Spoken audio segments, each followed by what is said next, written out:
Mantan Bupati Tanjung Jabung Barat, Tan Jabbar, 2 periode, Dr. Insinyur Haji Safrial MS, menjadi saksi dalam sidang tindak pidana korupsi terkait pengelolaan lahan perkebunan kelapa sawit oleh PT Produk Sawitindo Jambi, PT PSG.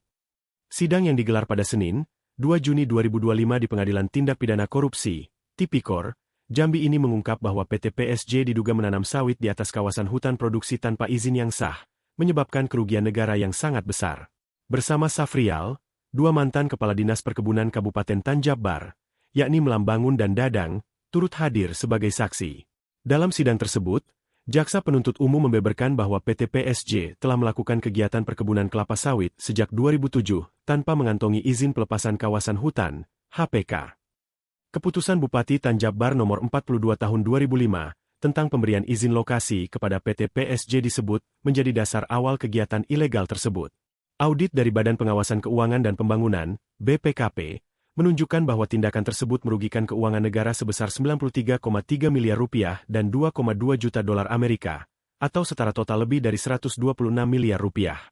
Menanggapi pertanyaan jaksa, Safrial menyatakan bahwa dirinya tidak mengetahui adanya pelanggaran perizinan oleh PT PSG.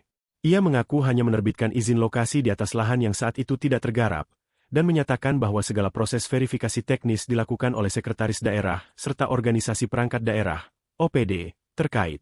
Ia juga menegaskan bahwa Pemkab hanya mengeluarkan izin hak pengelolaan lahan, HPL, bukan izin untuk membuka kawasan hutan, HPK, yang seharusnya menjadi kewenangan pemerintah pusat. Namun, dalam keterangan lebih lanjut, Safrial beberapa kali menyatakan, lupa, saat ditanya mengenai detail proses penerbitan izin kepada PT PSG.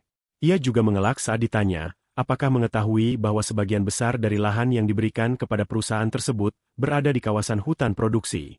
Jawaban-jawaban ini memunculkan pertanyaan besar terkait sejauh mana keterlibatan dan tanggung jawab pejabat daerah dalam pengawasan perizinan selama masa kepemimpinannya.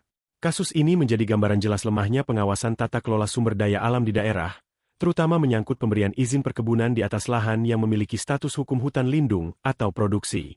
PT PSG yang dipimpin oleh Ferdinand sejak 2008 hingga 2010, terus beroperasi hingga saat ini tanpa pembenahan izin, sementara kerugian negara telah tercatat sangat besar.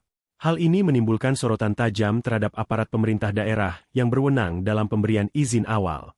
Sidang ini masih akan berlanjut dengan agenda pemeriksaan saksi dan terdakwa lainnya. Jaksa mengindikasikan akan mendalami lebih lanjut siapa saja pihak yang mengetahui dan menyetujui aktivitas PT PSG di kawasan hutan. Sementara itu, publik menanti apakah Safrial akan memberikan keterangan tambahan atau tetap pada pernyataan bahwa ia tidak tahu menahu dan telah menyerahkan sepenuhnya proses kepada bawahannya. Kasus ini menjadi catatan penting dalam upaya pemberantasan korupsi sumber daya alam di Indonesia, terutama di sektor perkebunan sawit.